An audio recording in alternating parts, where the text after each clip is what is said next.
رسل کے مضامین: آزادی اور معاشرہ۔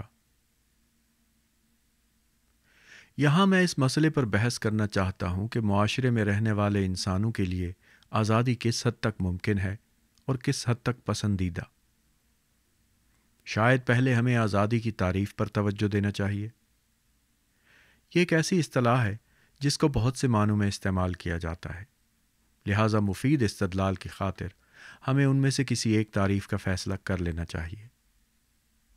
اس کے مقابلے میں معاشرہ کسی قدر کم مبہم اصطلاح ہے، لیکن اس کی وضاحت بھی ضروری ہے۔ میرے خیال میں الفاظ کو قیاسی مفہوم میں استعمال کرنا پسندیدہ بات نہیں۔ مثال کے طور پر دیکھیے کہ جرمن فلسفی ہیگل اور اس کے مقلد سمجھتے ہیں کہ سچی آزادی پولیس کی فرما برداری کے حق سے عبارت ہے۔ وہ اسے عام طور پر اخلاقی قانون کا عنوان دیتے ہیں۔ اب اس میں شبہ نہیں کہ پولیس کو اپنے اعلیٰ حکام کا حکم ماننا چاہیے، مگر اس تعریف سے ہمیں یہ پتہ نہیں چلتا کہ خود حکومت کے فرائض کیا ہیں۔ اس نقطۂ نظر کو تسلیم کرنے والوں کا عملی طور پر استدلال یہ ہے کہ ریاست لازماً اور اپنی تعریف کے اعتبار سے بے خطا ہوتی ہے، لیکن آپ جانتے ہیں کہ یہ تعریف ان ملکوں کے حوالے سے غیر موزوں ہے جن میں جمہوریت رائج ہے اور جماعتی حکومتیں قائم ہیں۔ وجہ یہ ہے کہ اس قسم کے ملک میں لگ بھگ آدھی قوم حکومت کو بدکار اور بدعمال خیال کرتی ہے، لہٰذا ہم سچی آزادی کو آزادی کے متبادل کے طور پر استعمال نہیں کر سکتے۔ انتہائی تجریدی مفہوم میں آزادی کا مطلب ہے خواہشوں کی تکمیل میں بیرونی رکاوٹوں کی عدم موجودگی۔ اس تجریدی مفہوم کے حوالے سے قوت میں اضافہ کر کے یا پھر خواہشوں میں کمی کر کے آزادی میں اضافہ کیا جا سکتا ہے۔ اس تعریف کے لحاظ سے ہم کہہ سکتے ہیں کہ زندگی کے 2-4 روز گزار کر سردی سے مر جانے والا کیڑا مکمل آزادی سے ہمکنار ہوتا ہے، کیونکہ سردی اس کی خواہشوں کو یوں بدل دیتی ہے کہ اس کے پاس محال کے حصول کی خواہش کے لیے کوئی لمحہ باقی نہیں رہتا۔ انسان بھی اس قسم کی آزادی تک رسائی حاصل کر سکتے ہیں۔ کمیونسٹ اور ریڈ آرمی کے ایک نوجوان روسی امیر نے مجھے بتایا تھا کہ روسیوں کی طرح انگریزوں کو جسمانی جکڑ بندی کی ضرورت نہیں ہوتی، کیونکہ ان کے ذہن اور روحیں ہمیشہ اس قسم کی جکڑ بندیوں میں جکڑی رہتی ہیں۔ شاید اس بات میں تھوڑی بہت سچائی شامل ہے۔ بلا شبہ دستویفسکی کے کردار حقیقی روسیوں سے مختلف ہیں، لیکن وہ ایسے کردار ہیں جن کو ایک روسی ہی تخلیق کر سکتا تھا۔ وہ سب ایسی متشدد خواہشات کے حامل ہیں جن سے ایک عام انگریز، کم از کم جہاں تک اس کی شعوری زندگی کا تعلق ہے، آزاد ہوتا ہے۔ یہ امر بالکل واضح ہے کہ اگر کسی معاشرے کے تمام افراد ایک دوسرے کو قتل کرنے کی خواہش رکھتے ہوں تو پھر وہ اس معاشرے جتنا آزاد نہیں ہو سکتا جس کے ارکان زیادہ پرامن خواہشوں کے حامل ہیں۔ اس کا مطلب یہ ہوا کہ خواہش کی ترمیم و اصلاح سے آزادی کو اتنا ہی فائدہ پہنچ سکتا ہے جتنا کہ قوت میں اضافے سے پہنچتا ہے۔ یہ امر ایک ایسی ضرورت کو واضح کرتا ہے جس کو سیاسی فکر میں اکثر اوقات نظر انداز کر دیا جاتا ہے۔ میری مراد اس شے سے ہے جس کو ہم نفسیاتی حرکات کا عنوان دے سکتے ہیں۔ عام طور پر سیاسیات میں انسانی فطرت کو ایک ایسے مقولے کے طور پر قبول کر لیا جاتا ہے جس سے خارجی حالات کو مطابقت اختیار کرنا ہوتی ہے۔ تاہم سچی بات یہ ہے کہ خارجی حالات انسانی فطرت پر اثر انداز ہوتے ہیں اور اسے تبدیل کرتے ہیں، اور یہ کہ ان دونوں کے درمیان، یعنی انسانی فطرت اور خارجی حالات کے درمیان ہم آہنگی باہمی تعامل کے ذریعے ہی حاصل ہو سکتی ہے۔ اگر ہم کسی شخص کو ایک ماحول سے نکال کر اچانک دوسرے ماحول میں لے آئیں تو ہو سکتا ہے وہ آزادی سے بہرہ نہ ہو سکے، چاہے وہ نیا ماحول ان لوگوں کو آزادی مہیا کرتا ہو جو اس کے عادی ہیں۔ لہٰذا ہم تغیر پذیر ماحول کے زیر اثر پیدا ہونے والی مختلف خواہشوں کے امکان پر نگاہ رکھے بغیر آزادی کے مسئلے سے نبرد آزما نہیں ہو سکتے۔ بعض صورتوں میں اس سے آزادی کا حصول مشکل تر ہو جاتا ہے، کیونکہ نیا ماحول پرانی خواہشوں کی تسکین کرنے کے باوجود ایسی نئی خواہشیں پیدا کر سکتا ہے جن کی تسکین اس کے بس کا روگ نہ ہو۔ اس امکان کی وضاحت صنعت کاری کے نفسیاتی اثرات سے کی جا سکتی ہے۔ صنعتی ترقی نئی ضرورتوں اور حاجتوں کو پروان چڑھاتی ہے۔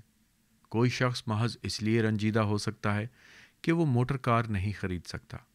جلد ہی ہم سب اپنا اپنا طیارہ بھی خریدنا چاہیں گے۔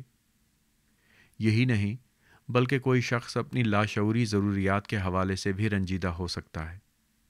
مثلاً امریکیوں کو آرام کی ضرورت ہے، لیکن وہ اس سے آگاہ نہیں ہے۔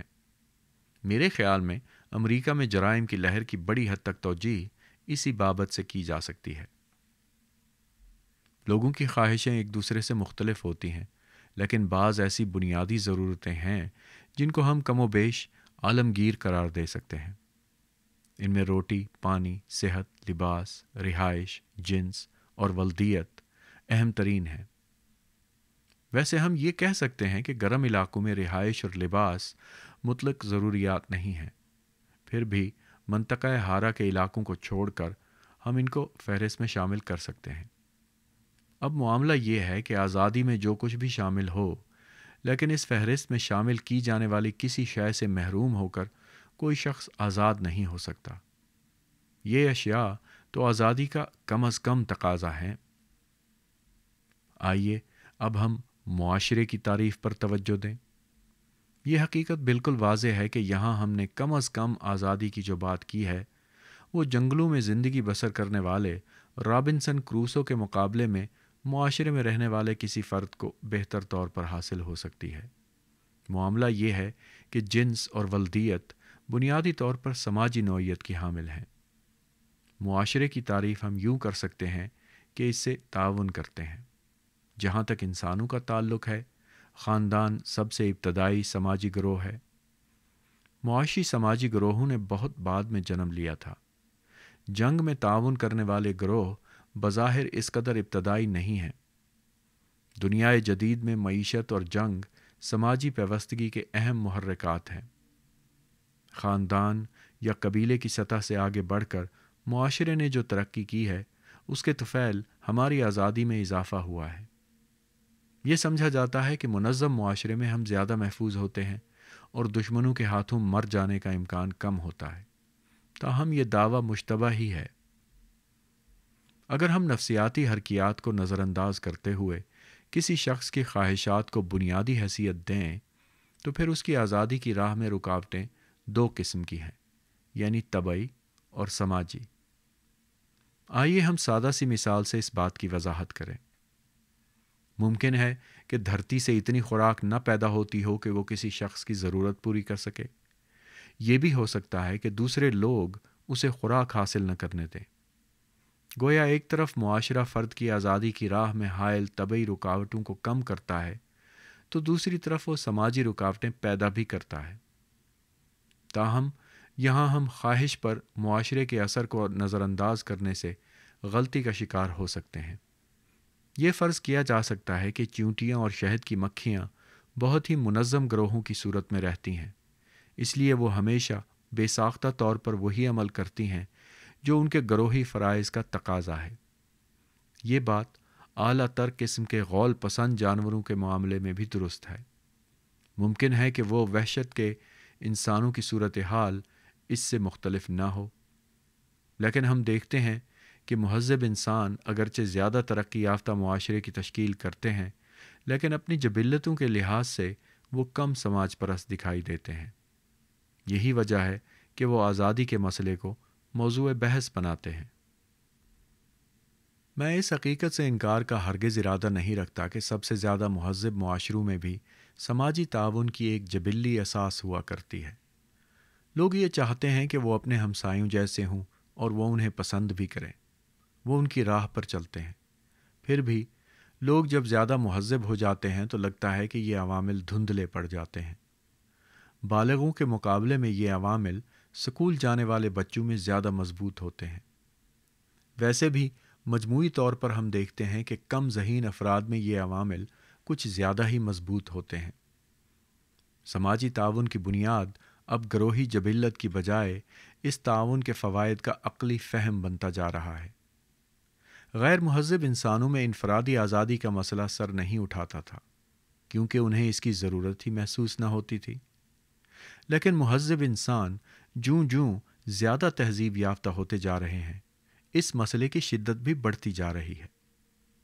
دوسری طرف صورتحال یہ ہے کہ جوں جوں یہ امر واضح ہو رہا ہے کہ حکومت آزادی کی راہ میں حائل طبعی رکاوٹوں کو دور کر کے ہمیں آزاد ہونے میں مدد دے سکتی ہے، توں افراد کی زندگی کی تنظیم کاری میں حکومت کا کردار بڑھتا جا رہا ہے۔ صاف طور پر اس کا مطلب یہ ہے کہ تہذیب کا قافلہ آگے بڑھتا رہا تو پھر معاشرے میں آزادی کا مسئلہ بھی شدید تر ہوتا جائے گا۔ یہ بات بالکل واضح ہے کہ حکومت کے اختیارات میں کمی سے آزادی میں اضافہ نہیں ہوتا۔ وجہ یہ ہے کہ لوگوں کی خواہشیں ایک دوسرے سے متصادم ہوتی ہیں، لہٰذا انارکی کا مطلب طاقتوروں کے لیے آزادی اور کمزوروں کے لیے غلامی ہوگا۔ حکومت کے بغیر عالمی آبادی موجودہ تعداد کا بمشکل 10واں حصہ رہ جائے گی۔ قحط اور بچوں کی اموات آبادی کو ہڑپ کر جائیں گی۔ عام زمانوں میں مہذب معاشروں میں جو سماجی غلامی پائی جاتی ہے، اس سے بدتر جسمانی غلامی کا رواج ہو جائے گا۔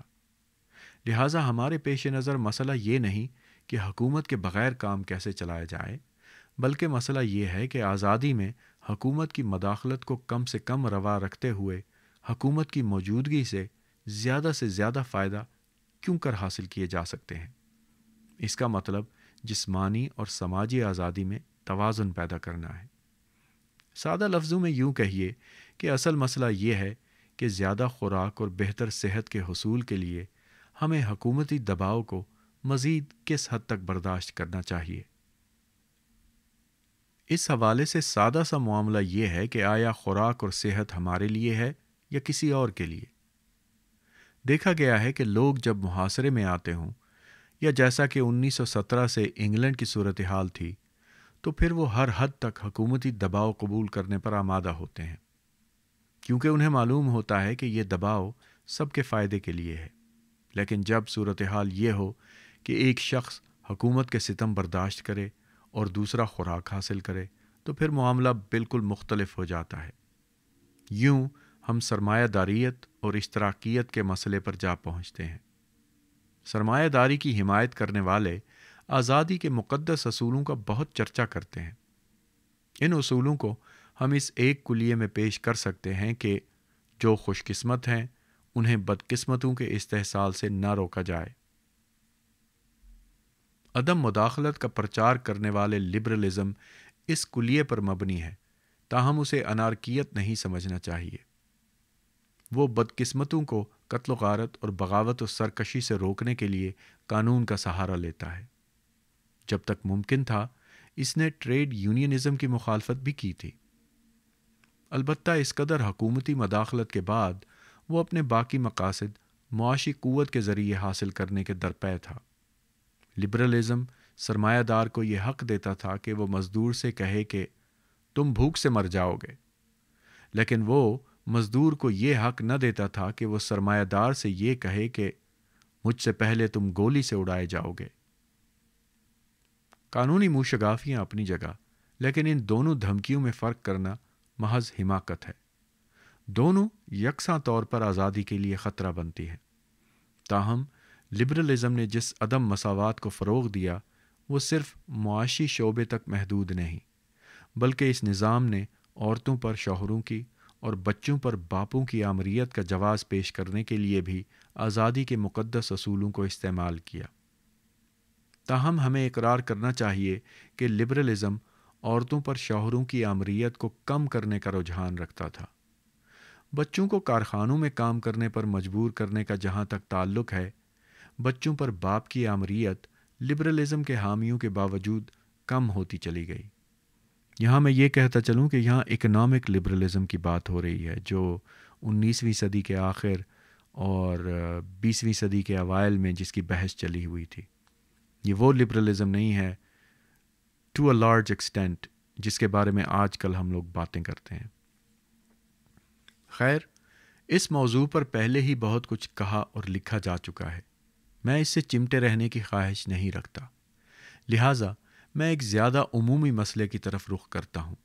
وہ مسئلہ یہ ہے کہ معاشرے کو دوسرے فرد کی بجائے خود معاشرے کی خاطر کسی فرد کی زندگی میں کس حد تک مداخلت کرنی چاہیے، نیز یہ کہ کن مقاصد کی خاطر معاشرے کو مداخلت کرنی چاہیے۔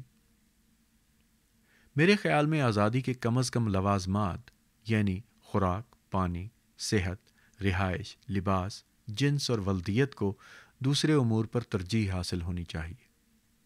یہ چیزیں زندگی کی بقا کے لیے ضروری ہیں، لہٰذا ہم انہیں ضروریات قرار دے سکتے ہیں۔ ان کے بعد آنے والی اشیاء کا شمار ہم حالات کے حوالے سے سامان آسائش یا اشیاء عیش و عشرت میں کر سکتے ہیں۔ میں اسے ایک مقدم شرط کے طور پر تسلیم کر لوں گا کہ کسی اور ایک فرد کو ضروریات زندگی فراہم کرنے کی غرض سے کسی دوسرے شخص کو سامان آسائش سے محروم کرنا جائز ہے۔ ممکن ہے کہ کسی معاشرے میں کسی خاص زمانے میں یہ بات سیاسی یا معاشی طور پر مفید نہ ہو، تاہم آزادی کے حوالے سے اس بات کو قابل اعتراض نہیں ٹھہرایا جا سکتا۔ وجہ یہ ہے کہ کسی شخص کو ضروریات زندگی سے محروم رکھنا آزادی کے اصول کی زیادہ شدید خلاف ورزی ہے۔ اس کے مقابلے میں کسی شخص کو سامان عیش و عشرت سمیٹنے سے روکنا کم اہم ہے۔ اس نقطۂ نظر کو قبول کر لیا جائے تو بات دور تک پہنچتی ہے۔ بلدیاتی انتخابات میں ایک حل طلب مسئلہ یہ ہوتا ہے کہ عوامی صحت، ماں بچے کی دیکھ بھال اور بچوں کی بہبود جیسے امور کے لیے کس قدر وسائل مخصوص کیے جائیں۔ اعداد و شمار سے پتہ چلتا ہے کہ ان امور پر خرچ ہونے والی رقم سے زندگی بچانے میں بہت مدد ملتی ہے۔ لندن شہر کے تمام حلقوں میں امیر لوگ اس رقم میں اضافے کو روکنے اور ممکن ہو تو کم کرنے کے لیے آپس میں مل جاتے ہیں۔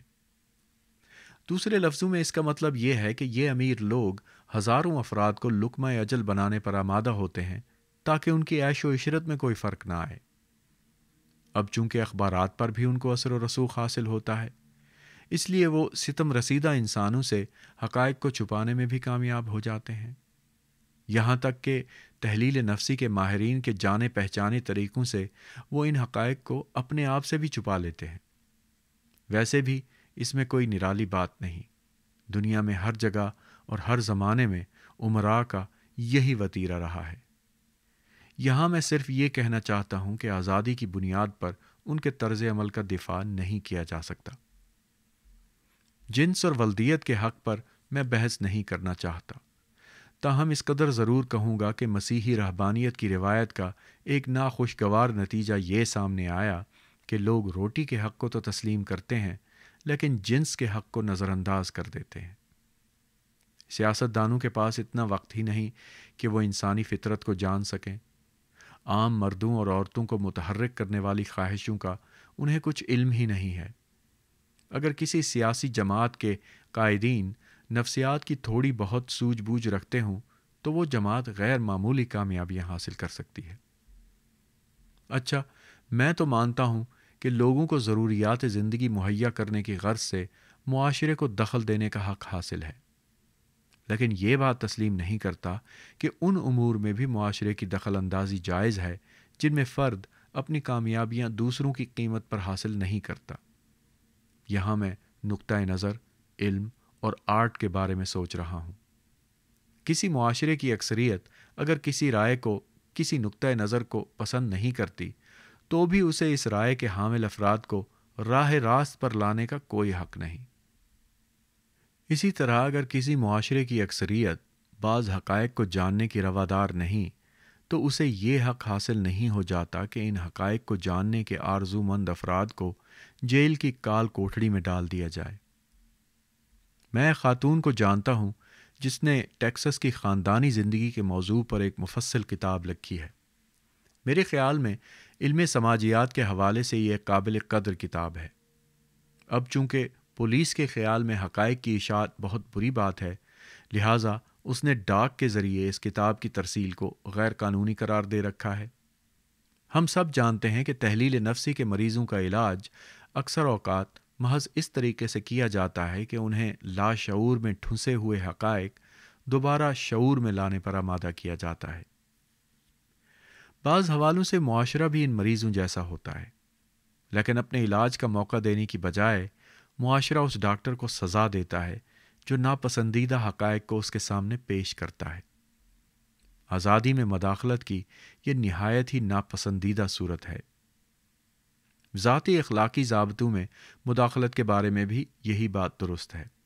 اگر کوئی مرد 2 بیویاں رکھنا چاہتا ہے یا کوئی عورت 2 شوہر رکھنے کی خواہش مند ہے تو یہ ان لوگوں کا آپس کا معاملہ ہے، دوسروں کو اس میں دخل دینے کی ضرورت محسوس نہ ہونی چاہیے۔ یہاں تک میں نے آزادی میں جائز مداخلتوں کی حدود کے بارے میں محض تجریدی استدلال پیش کیا ہے، اب میں زیادہ نفسیاتی امور کی طرف توجہ دلانا چاہتا ہوں۔ جیسا کہ ہم بات کر چکے ہیں، آزادی کی راہ میں سماجی اور طبعی 2 قسم کی رکاوٹیں حائل ہیں۔ آزادی کو یکساں نقصان پہنچانے والی کسی طبعی اور سماجی رکاوٹ میں سے سماجی رکاوٹ زیادہ نقصان دہ ہوتی ہے، کیونکہ وہ غصہ اور آزردگی پیدا کرتی ہے۔ اگر کوئی لڑکا درخت پر چڑھنا چاہتا ہے اور آپ اسے روک دیتے ہیں تو اسے شدید غصہ آتا ہے۔ اس کے بجائے اگر وہ خود ہی درخت پر نہیں چڑھ سکتا تو اس طبعی رکاوٹ کو چپ چاپ مان لیتا ہے۔ غصے سے بچنے کی خاطر اکثر اوقات یہ بات مناسب ہو سکتی ہے کہ ان امور کی اجازت دے دی جائے جو بذات خود نقصان دہ ہیں۔ مثلاً وبا کے دنوں میں بھی لوگ عبادت کے لیے جانا چاہتے ہیں تو انہیں عبادت گاہ جانے دیجیے۔ حکومتوں کا طریقہ یہ ہے کہ وہ عوام کی ناراضگی سے بچنے کی خاطر بدقسمتیوں اور ناکامیوں کی ذمہ داری فطری اسباب پر تھوپ دیتی ہیں۔ ان کے مقابلے میں مخالف سیاسی جماعتیں ان کا تعلق انسانی اسباب سے جوڑتی ہیں۔ مثلاً جب روٹی کی قیمت میں اضافہ ہوتا ہے تو حکومت خشک سالی اور بری فصل کو اس کا ذمہ دار قرار دیتی ہے۔ مخالف سیاسی جماعتیں دعویٰ کرتی ہیں کہ روٹی کی قیمت میں اضافہ حکومت کی غلط پالیسیوں اور منافع اندوزوں کے سبب ہوا ہے۔ ترقی اور صنعت کاری کے زیر اثر عوام یہ یقین کرنے لگے ہیں کہ انسان کے امکانات اور صلاحیتیں بے پناہ ہیں۔ ان کا خیال ہے کہ کوئی ایسی قدرتی آفت نہیں جس پر انسان قابو نہ پا سکے۔ سوشلزم اسی عقیدے کی ایک صورت ہے، کیونکہ اس کا کہنا یہ ہے کہ غریبی خدا نے نازل نہیں کی بلکہ وہ انسانی حماقت اور ظلم کا نتیجہ ہے۔ اس نقطۂ نظر نے فطری طور پر سرمایہ داروں کے بارے میں محنت کشوں کا رویہ تبدیل کر دیا ہے۔ بسا اوقات انسان کے قادر مطلق ہونے کے عقیدے میں بہت ہی شدت پیدا کر دی جاتی ہے۔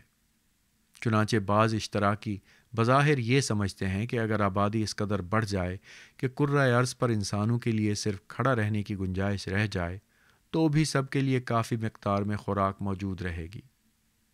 میرے نزدیک یہ احمقانہ مبالغہ آرائی ہے۔ بہرحال انسان کی قدرت کاملہ پر جدید ایمان کا نتیجہ یہ ہوا ہے کہ جب کوئی خرابی پیدا ہوتی ہے تو غصہ بڑھ جاتا ہے، کیونکہ اب تمام بدقسمتیوں اور آفتوں کے لیے انسان کو ذمہ دار ٹھہرایا جاتا ہے، اور اس وقت بھی ان کا تعلق خدا سے یا فطرت سے نہیں جوڑا جاتا، جبکہ ایسا کرنا جائز ہو سکتا ہے۔ یوں ماضی کے مقابلے میں اب انسانوں پر حکومت کرنا زیادہ دشوار ہو گیا ہے۔ دوسری طرف اسی سبب سے حکمران طبقوں کی مذہب میں دلچسپی بڑھ گئی ہے اور وہ مذہب سے اپنے لگاؤ کی نمائش کرتے رہتے ہیں، کیونکہ وہ چاہتے ہیں کہ ان کی رعایا بدقسمتیوں، مصیبتوں اور دیگر مسئلوں کے لیے انہیں مورد الزام ٹھہرانے کی بجائے انہیں خدا کی مرضی تسلیم کر لیں۔ اس صورتحال میں بنیادی آزادیوں میں مداخلت کو جائز ثابت کرنا پہلے کے مقابلے میں بہت دشوار ہو گیا ہے۔ اب انہیں ناقابل تنسیخ قوانین قرار دینا ممکن نہیں رہا، حالانکہ علماء مذہب اس پرانے طریقہ کار کے لیے جد و جہد کرتے ہیں۔ سماجی آزادی میں رکاوٹیں پیدا کرنے سے صرف غصہ ہی پیدا نہیں ہوتا، بلکہ 2 اور ایسے اسباب بھی ہیں جو ان رکاوٹوں کو ناپسندیدہ بناتے ہیں۔ پہلا سبب یہ ہے کہ لوگ دوسروں کی خوشحالی اور بہبود کو پسند نہیں کرتے۔ دوسرا سبب یہ ہے کہ لوگوں کو معلوم نہیں کہ دوسروں کی خوشی و بہبود کس بات پر منحصر ہے۔ شاید بنیادی طور پر یہ دونوں اسباب ایک ہی ہیں، کیونکہ جب ہم خلوص دل سے کسی دوسرے شخص کی بھلائی چاہتے ہیں تو عموماً ہم یہ جاننے میں کامیاب ہو جاتے ہیں کہ اس کی ضروریات کیا ہیں۔ بہرحال لوگ خواہ بدخواہی سے یا جہالت سے دوسروں کو نقصان پہنچائیں تو عملی نتائج میں فرق نہیں پڑتا، وہ ایک جیسے ہی رہتے ہیں۔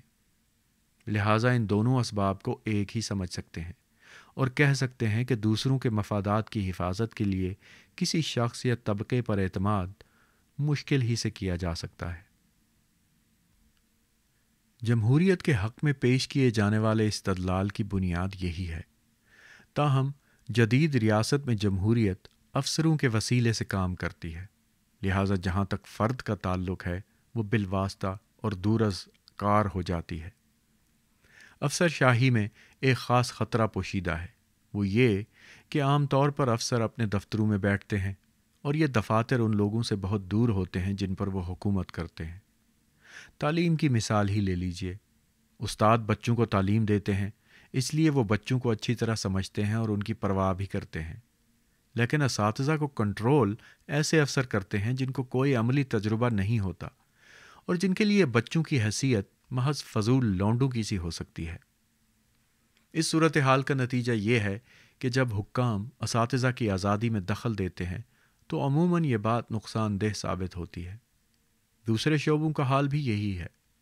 قوت ان لوگوں کے پاس ہوتی ہے جو مالی وسائل پر حاوی ہوتے ہیں، قوت ان لوگوں کے پاس نہیں جو ان امور کا علم رکھتے ہیں جن پر یہ وسائل خرچ کیے جاتے ہیں۔ یوں اہل قوت عموماً بے خبر اور بدخواہ ہوا کرتے ہیں، وہ اپنے اختیارات جس قدر کم استعمال کریں اتنا ہی اچھا ہوتا ہے۔ مجبوری کا معاملہ وہاں شدید ترین ہوتا ہے جہاں مجبور کیا جانے والا شخص مجبوری کو اخلاقی رنگ دے دیتا ہے، حالانکہ اگر اس کے لیے ممکن ہوا تو وہ اس بات کو نظر انداز کر دیتا جس کو وہ اپنا فرض قرار دیتا ہے۔ ہم سب محصول ادا کرتے ہیں چاہے ہمیں سڑکیں نہ مہیا کی جائیں۔ یہ اور بات ہے کہ کوئی ایسا معجزہ ہو جائے کہ محصول جمع کرنے والے کو ہم نظر ہی نہ آئیں تو ہم بھی اسے اپنے وجود سے آگاہ نہ کریں گے۔ اسی طرح کوکین کی ممانعت کو ہم سب قبول کر لیتے ہیں، جبکہ شراب پر پابندی کا معاملہ مشکوک رہتا ہے۔ بہرحال بہترین مثال بچوں کی ہے۔ بچوں کو اتھارٹی کی نگرانی میں رکھنا لازم ہے۔ بچے خود بھی اس بات سے آگاہ ہیں، اگرچہ کبھی کبھار وہ بغاوت کا کھیل رچانا پسند کرتے ہیں۔ بچوں کا معاملہ اس لحاظ سے عجیب و غریب ہے کہ جن بچوں پر اتھارٹی موجود ہوتی ہے وہ بسا اوقات اسے پسند کرنے لگتے ہیں۔ جہاں کہیں یہ صورتحال ہو وہاں بچے عام طور پر اتھارٹی کے خلاف رنجیدگی کا اظہار نہیں کرتے، البتہ خاص موقعوں پر اس کی مزاحمت ضرور کرتے ہیں۔ اساتذہ کے برخلاف تعلیمی حکام ایسے خوبی سے محروم ہیں۔ یہ حکام ملک و قوم کی بہتری کی خاطر بچوں کو حب الوطنی کا درس لینے پر مجبور کرتے ہیں۔ یہ حب الوطنی اس کے سوا اور کچھ نہیں کہ معمولی باتوں کی خاطر قتل کرنے یا قتل ہونے کی خواہش پیدا کی جائے۔ اتھارٹی اگر ایسے لوگوں کے ہاتھ میں ہو جو اپنے ماتحتوں کے خیر خواہ ہیں تو پھر اتھارٹی نسبتاً بے ضرر ہوا کرتی ہے، تاہم یہ نتیجہ حاصل کرنے کا کوئی بھی معلوم طریقہ کار نہیں ہے۔ جبر اس وقت بدترین ہوا ہے جب اس کا نشانہ بننے والے کو یقین ہو کہ جس کام کا اسے حکم دیا جا رہا ہے وہ غلط یا نقصان دہ ہے۔ کسی مسلمان کو سور کا گوشت یا کسی ہندو کو گائے کا گوشت کھانے پر مجبور کرنا نفرت انگیز اور مکروہ ہے۔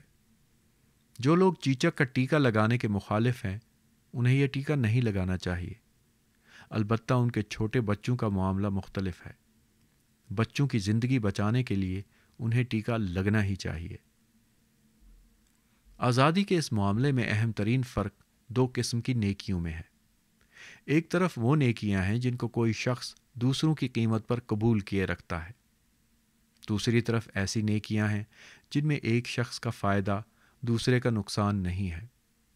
اگر میں اپنے جائز حصے سے زیادہ خوراک چٹ کر جاتا ہوں تو کوئی دوسرا شخص بھوکا رہ جاتا ہے، لیکن اگر میں ریاضی کا بہت زیادہ مطالعہ کرتا ہوں تو اس سے کسی کو نقصان نہیں پہنچتا، بشرطے کہ میں تعلیمی مواقع پر اپنی اجارہ داری قائم نہ کر لوں۔ ایک اور نقطہ بھی یہاں غور طلب ہے۔ روٹی، کپڑا اور مکان زندگی کی ضروریات ہیں اور اس بارے میں لوگوں میں زیادہ اختلاف نہیں ہے، لہٰذا جمہوری نظام میں حکومت کو ان کے معاملے میں دخل اندازی کا حق ہونا چاہیے۔ ایسے سارے معاملات میں انصاف کو بالادستی ہونی چاہیے۔ جدید جمہوری معاشرے میں انصاف کا مطلب مساوات ہے، تاہم ایسے معاشرے میں اس کا مطلب مساوات نہ ہوگا جس میں طبقوں کی درجہ بندی ہو اور نچلے اور بالائی دونوں طبقوں والے اسے قبول نہ ہوں۔ جدید انگلستان میں بھی اگر یہ تجویز پیش کی جائے کہ بادشاہ کی شان و شوکت ایک عام مزدور سے زیادہ نہ ہونی چاہیے، تو بہت سے مزدوروں کو بھی اس سے رنج پہنچے گا۔ لہٰذا میں چاہتا ہوں کہ انصاف کی تعریف یوں کی جائے کہ اس سے کم حسد پیدا کرنے والا نظام ہے۔ ضعیف الاعتقادی سے پاک معاشرے میں اس کا مطلب برابری ہوگا، تاہم سماجی نابرابری میں ایمان رکھنے والے معاشرے میں معاملہ الٹ ہوگا۔ خیر، جہاں تک رائے، فکر، آرٹ وغیرہ کا تعلق ہے، ان میں ایک شخص اپنی کامیابیاں دوسروں کی قیمت پر حاصل نہیں کرتا۔ مزید برآں شعبے میں اچھائی کا تعین بھی مشکوک ہے۔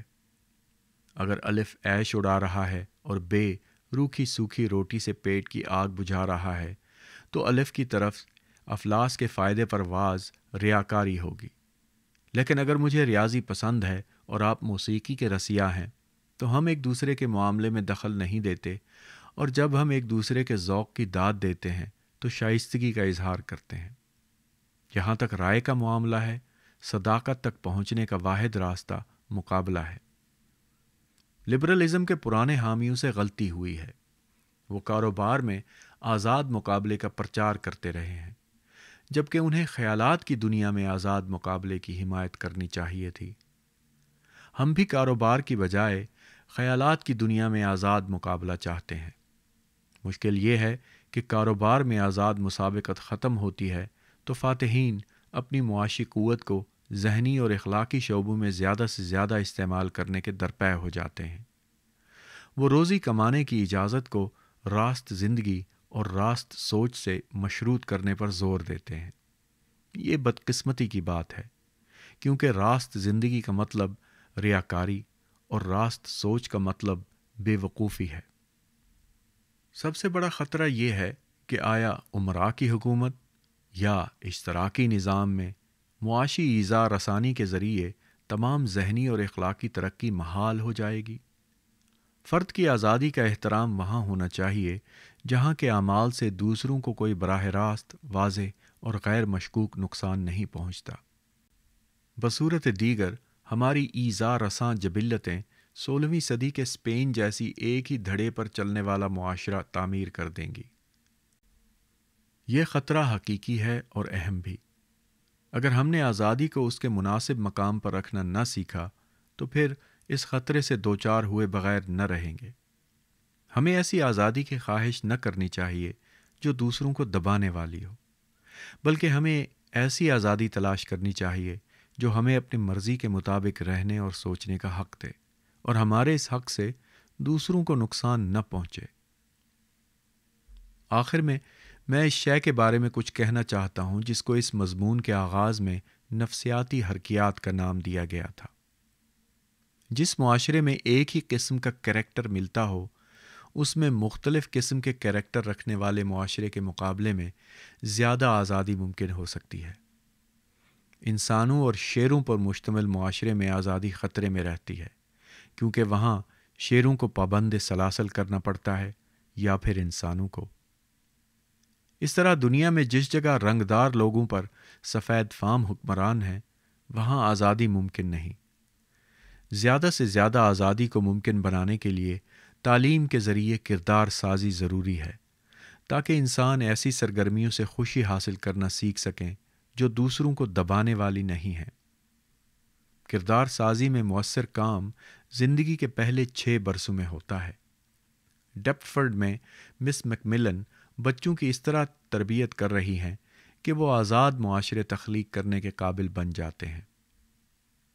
اگر مس صاحبہ کے طریقوں کا اطلاق امیر غریب تمام بچوں پر کیا جائے تو محض ایک نسل ہمارے تمام سماجی مسائل حل کرنے کے لیے کافی ہوگی۔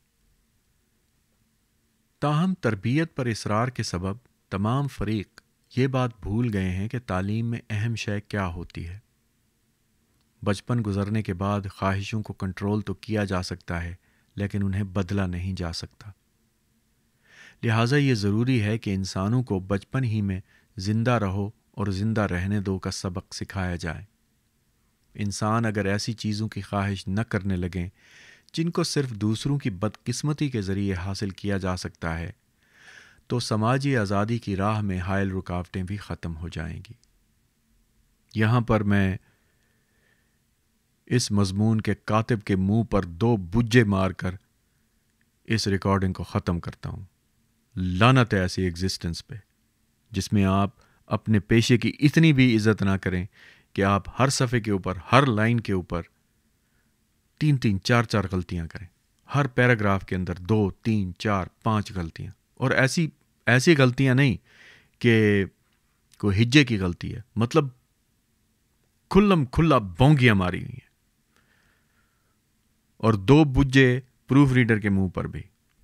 مشال کو چاہیے کہ یہ اچھی بات ہے ٹرانسلیٹ کر رہے ہیں، لیکن کوئی حیا کو ہاتھ مارو، کوئی اپنے آپ کو کنٹرول کرو۔ تمہاری یہ کتابیں لاکھوں لوگ پڑھیں گے اور لاکھوں بچوں کی اور لوگوں کی ذہن سازی ہوگی۔ کو خدا کا خوف کرو۔